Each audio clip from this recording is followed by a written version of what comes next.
이사야 11장, 구약성경 이사야 11장 2절 말씀입니다.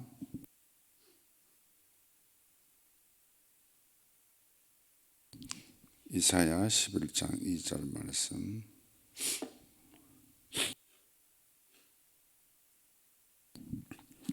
시작.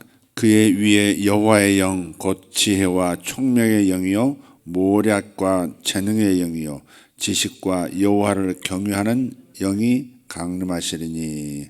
아멘.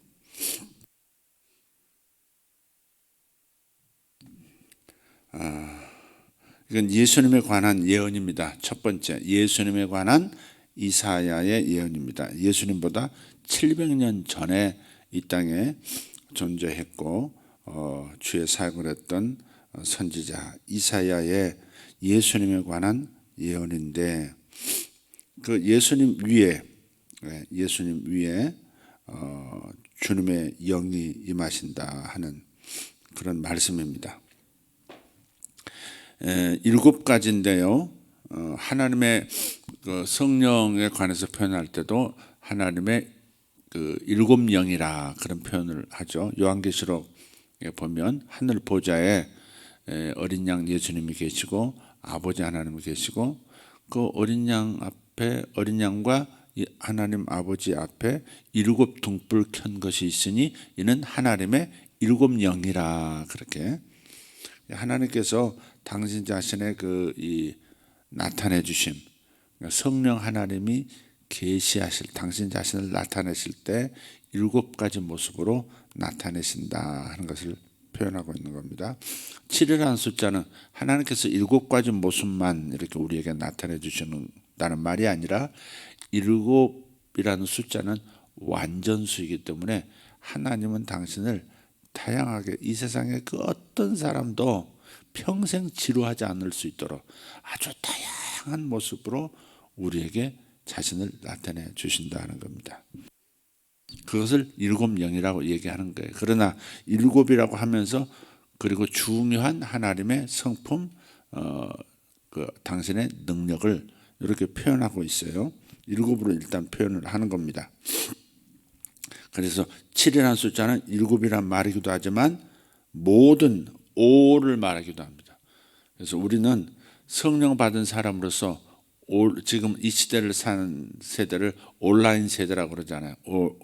온라인 세대. 전부 이 바깥 세상, 이 자연의 세상, 직접 대면한 세상보다도 가상세계 안에서 소셜 미디어로 이렇게 온라인 안에서 서로 소통하는 세대라고 그러는데, 저는 온라인 세대가 아니라 사실은 우리가 온라인 세대, ALL, 온라인으로, 그러니까 모든 것을 통해서 하나님과 교통할 수 있고 모든 방법으로 성도들을 교통할 수 있는 그런 시대가 되었다고 저는 오히려 생각해요. 온라인이 아니라 온라인입니다. 동의하시나요? 하나님의 영은 모든 사물들, 당신이 창조하신 모든 사물들, 당신이 만드신 모든 법칙들, 그 법칙들 가운데서도 당신의 성품과 당신의 위대하심을 드러내고 있기 때문에 하나님과 소통하고 하나님을 알아가는 우리 인생에는 온라인이 아니라 온라인을 포함한 온라인 인생, 온라인 소통이 열렸다, 그렇게 생각하고 살아야 될 줄 믿습니다. 들의 백화파 한 송이를 보면서, 향기를 짙게 토해내는 장미 한 송이를 보면서, 장미 주변에 파란 잎과 그 줄기에 있는 굵은 가시들을 보면서도 하나님의 위대하심을 경험할 수 있고 하나님과 기도할 수 있는, 소통할 수 있는 길도 있는 겁니다.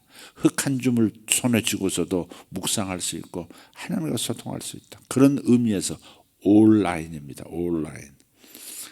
그래서 7이면서도 5를 말하고 있다는 것을 먼저 기억하시고, 여기 이제 7가지인데 우리 이제 번역본으로는 그렇게 돼요. 그의 위에 여호와의 영 곧이란 말, 이퀄이란 말이죠. 여호와의 영인데 내 영은 요런 거야. 이렇게 하면 여호와의 영 하고서는 6가지밖에 항목이 없어요. 보세요.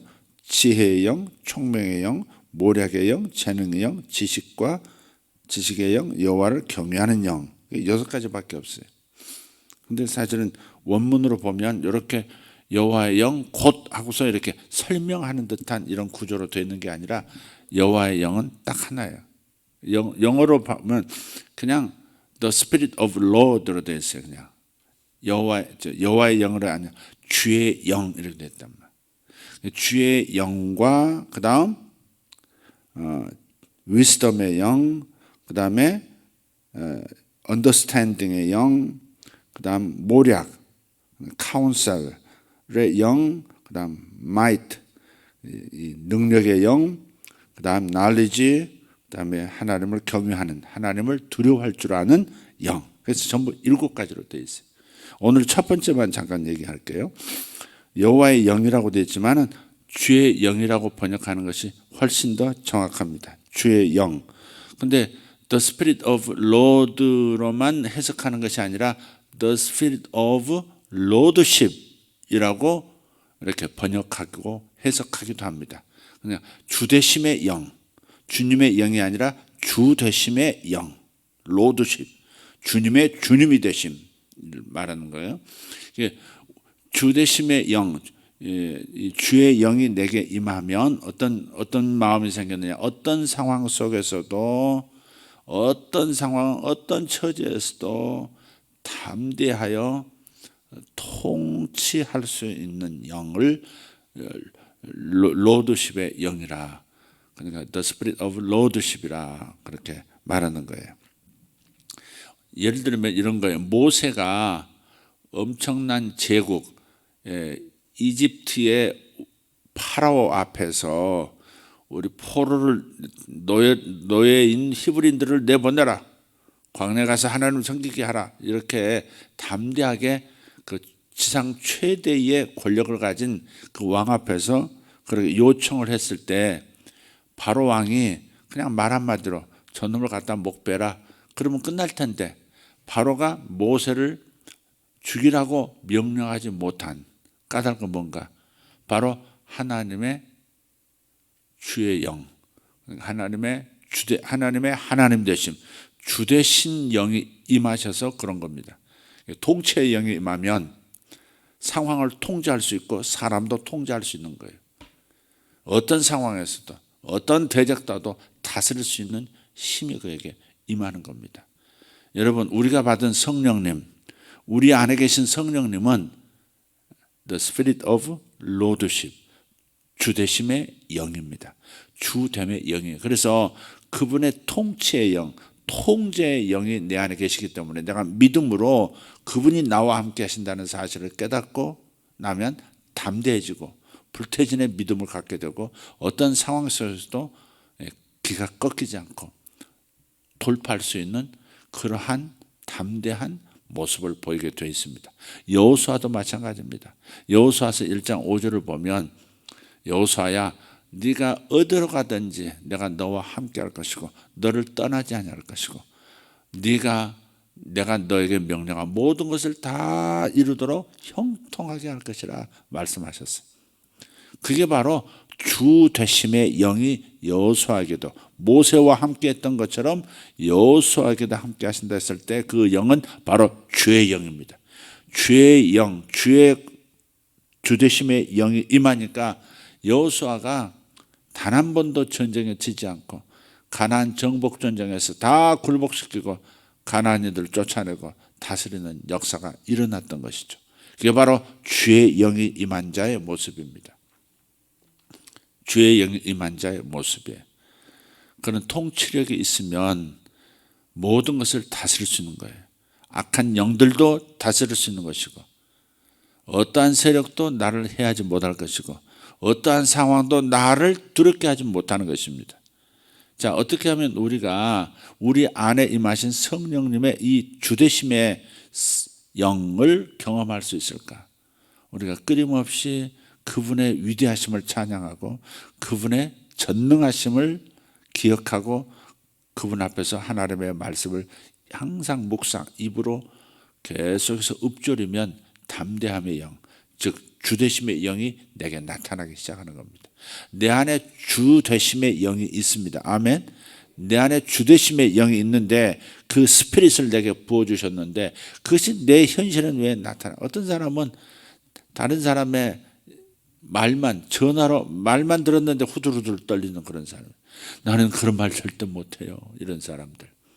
나는 절대 그렇게 반응 못해요. 안 돼요. 이런 사람들. 사람에게 눌리고 지상에 있는 땅에 있는 어떤 작은 권세에도 그냥 후들후들 다리를 떠는 사람들. 주의 영이 임해야 합니다. 주의 영이 이미 임하셨지만 주의 영을 누리지를 못하고 있는 겁니다. 주되심의 영을 여러분 누릴 수 있기를 예수 이름으로 축복합니다. 에베소서에 있는 것처럼 그분의 위대하심을 찬양하고 신령한 노래로 화답하고 서로 하나님의 위대하심을 얘기하고 그냥 모여서도 그냥 남편 그냥 뭐 이렇게 한번 어디 그저께 식당을 갔는데 그 칸막이가 있긴 있는데 저쪽이 다 소리가 들리는 거예요. 이 여자분들 모여가지고 남편 그냥 왜 그런지 모르겠다. 남편 앞에서 한마디도 못하면서 그냥 자기들 모여서 그냥 뭐 그렇게라도 해서 자기 뭐 스트레스 해소하고 하는 것은 또 뭐 그런 의미가 있습니다만은 그 가운데서 모여가지고 주님 있는 사람들은 주님이 내게 임하시니까 이런 담대함이 생기더라. 주님께 의지했더니 주님께서 이렇게 마음을 부드럽게 만들어 주셔서 화목하게 되더라. 뭐 이런 얘기를 나눠야지. 에? 어떤 사람은 자기 자식을 그렇게 막 이러는 사람도 있어요. 자기 자식이 딸인데 고3인가 봐요. 공부를 못하나, 공부를 자기가 엄마가 원하는 만큼 못하나 봐요. 자기 친구한테 그러더라니까. 딴 애들은 그냥 아파트에서 잘 뛰어내리기도 하던데 얘는 그런 것도 안 하고 없고 말이지. 아니, 자기 자식을 아파트에서 뛰어내려야 속이 시원합니까? 공부 못한다고? 어떻게 그런 말을 아무리 그냥 한다고 친구한테 그런 얘기를 하고 막 그럴 수 있습니까? 그러다가 우리 교회 장로님이 말이야 뭐 이러면서 또 장로님을 까더라고. 크리스찬이었던 거죠, 그 사람은. 여러분 식당에서 얘기 잘 하셔야 됩니다. 어디 공중에서 얼마나 하나님의 영광을 가려우는지. 교회 얘기, 험담, 죄종 험담, 장로님 험담까지 막 다 하고. 그래서 우리 성도들이 저렇게 살진 않겠지. 우리 성도들은 안 그러지. 아이고 막 가슴이 떨리더라. 주의 영이 내게 안 임하셨나? 가슴이 떨려. 아우 저거 뭐야 이런 생각이 많더라. 여러분 주님의 그 영을 이렇게 성령을 이렇게 표현하는 데 있어서 다양한 표현을 했단 말이에요. wisdom, understanding, 이해하는 영이죠. 잘 이해하는 아이들을 뭐라 그래요? 총명하다 그러죠. 말귀를 잘 알아듣는 애들을 총명하다, understanding, 이해한, 뭐든지 이해하는. 다니엘이 그랬잖아요. 모든 학문을 이해할 수 있고 모든 책들을 이해하면서 읽을 수 있는 사람, 그 사람이 다니엘이었죠. 뭐 여러 사례를 들 수 있지만 오늘의 초점은 주의 영이 내게 임하셨다. 그래서 예수님께서도 누가복음 18장에 주의 영이 내게 임하셨으니 주되심의 영이 내게 임했으니 포로된 자에게 자유를 주고 그랬단 말이에요. 포로된 자에게 자유를 주신 것은 굉장히 강력한 주되심의 영이 그분에게 임했기 때문에 어떠한 포로된 상태에서도 사람을 끄집어낼 수 있는, 또 상담의 영, 모략의 영, 하나님은 큰 그림을 그리시거든요. 주님은 큰 강을 내셔서 강 하나에 수많은 포유류들, 양서류들, 하늘의 조류들, 그리고 사람들, 수많은 식물들이 살아가도록 만들, 강 하나를 만드시면서 그냥 전체 시스템을 싹 그려내는 거죠. 또 그 강들이 쭉 흘러서 바다라는 곳에 모여가지고 그곳에서 또 한 생명 시스템을 만드시고, 하늘을 봐도 그렇고 하나님은 큰 그림을 그리시는 분이에요. 모략의 신, 카운셀의 하나님이세요. 그래서 오늘 주님 앞에 이 구절 중에서 어떤 단어가 마음에 닿는지를 살피시면서 기도하시면 여러분 특별히 주님의 주되심, 이 통치의 영, 통제의 영을 여러분이 갖게 되면 사람을 통제하는, 내 마음대로 조작한다는 말이야. 매니플레이션 하는 것을 말하는 게 아니에요. 그게 아니라 하나님의 뜻과 일치하는 것은 무엇이든지 담대하게 선포할 수 있고 행할 수 있고 이루어낼 수 있는 그 능력을 바로 주되심의 영이라고 말하는 거예요. 통제, 사람을 이렇게 하나하나를 내 뜻대로, 자식도 내 뜻대로인데 내 눈에 다 들어와 하나하나 꼬치꼬치 따지고 꼬치꼬치 요청하고 꼬치꼬치 통제하려고 하는 그런 부모도 있거든요. 그러면 안 돼. 그러면 크지를 못해요. 그죠? 자유롭게 좀 자랄 수 있도록 위험한 것은 이렇게 막아주지만, 그리고 가야 할 길은 이렇게 안내를 해주지만, 하나부터 열까지 내 마음에 들어야 하고 내가 원하는 대로 하지 않으면 그냥 난리가 나는 그런 부모도 있어요. 그건 통치의 영이 아니라, 주되심의 영이 아니라, 그것은 조작의 영입니다. 조작의 영. 통제의 영. 아주 그냥 자기 뜻대로 안 되면 그냥 견딜 수 없어 하고, 그래서 자기가 원하는 대로 되면 잘난 자식으로 알고, 그것은 굉장히 시야가 좁은 부모의 모습이에요. 그래서 그러지 않도록 그렇게 해야 돼요. 통치할 수 있어야지 통제하면 안 돼요. 상황은 통제를 시킬 수 있어야 되죠. 불이 났는데 그걸 통제를 못하면 큰 불이 되니까. 그런 의미에 있어서 통제는 분명해. 그것도 주되심의 영이 내게 임할 때 가능한 거예요. 어떤 상황도 담대. 그런 경우도 있어요. 그런 통치의 영이 나와 함께 하신다는 사실을 깨닫고 담대한 믿음을 가지고 나가면 사람들이 알아서 길을 비켜요. 알아서 길을 비키는, 길 가다가 길을 비킨단 말이 아니라, 내가 가고자 하는 하나님과 함께하는 그 길에서 장애물이 되지 못한다, 그 말이에요. 언뜻 생각나는 게 있어요. 저기 차병원인가 어디 병원인가를 갔는데 의사 선생님들이 저를 보고 전부 이렇게 인사하며 지나가는 거예요. 분명히 의사 선생님, 무슨 의사 딱던데 저를 처음 보는 사람들일 텐데 이렇게 인사하면서 지나가더라고. 갑자기 나를 이렇게 병원장으로 하나? 갑자기 그런 생각이 들더라고요. 나를 병원장으로 하나? 이 사람들 왜 이러지? 의사들이 나한테 인사하고 그렇게 지나가지. 근데 또 다 이 병원에서 볼일 마치고 이제 나오는데 또 수위가 갑자기 탁 넓어서 그냥 바로 그냥 올려가지고 돈도 안 받고 나가시라고요. 그래서 그런 걸 보고서 어떨 때는 주님의 이 주되심의 영이 이렇게 함께 하시면, 나타나시면 뭐 이런 일도 있구나, 이런 생각이 좀 언뜻 들더라고요. 항상 그러는 거 아니에요. 그럴 때가 있더라고요. 그런 면에서 인생에 장애물이 있고 장애물이 없고, 다 만물이 하나님의 뜻과 함께하는 나를 위해서 길을 열어준다는 그것을 경험할 때가 있더라는 겁니다. 여러분의 가정에서, 여러분의 일터에서도, 사업에서도 그냥 통치의 영이 임하면 그렇게 길이 열리는 겁니다. 장애물이 없어지고 쓱쓱 뜻하는 대로. 그러니까 내 욕심을 다 이루는 거, 하나님과 함께하는 나를 위하여 세상의 길을 열어주는 겁니다. 여러분에게 이 영이 충만히 임하시기를 예수 이름으로 축복합니다. 기도하겠습니다. 살아계신 하나님, 감사합니다. 그날에 그의 무거운 짐이 내 어깨에서 떠나고 그의 멍에가 내 목에서 벗어지되 기름진 까닭에 멍에가 부러지리라 말씀하셨습니다. 하나님, 우리 인생의 무거운 짐이, 무거운 멍에가 꺾어지게 하시고 나를 노예처럼 부리던 세상의 여러 가지 역사들이 내가 성령님 안에서 기름진 영을 가질 때, 기름진 마음을 가질 때 멍에가 부러지는 것을 믿습니다. 그리고 자유가 임하는 것을 믿습니다. 오늘 이 새벽 예배 들어온 하나님의 성도들에게 기름짐의 영, 주의 주되심의 영이 임하여 모든 삶의 멍에가, 무거운 짐이 떠나고 멍에가 부러지는 역사가 있게 하여 주시옵소서. 여지껏 저들을 옥죄이고 함부로 세상에 대하고 저들을 어렵게 만들었던 세력들 다 무릎 꿇게 하시고 멍에가 부러짐으로 말미암아 자유가 임하는 축복이 있게 하여 주시옵소서. 감사드렸고 우리 주 예수님 이름으로 기도하옵나이다. 아멘.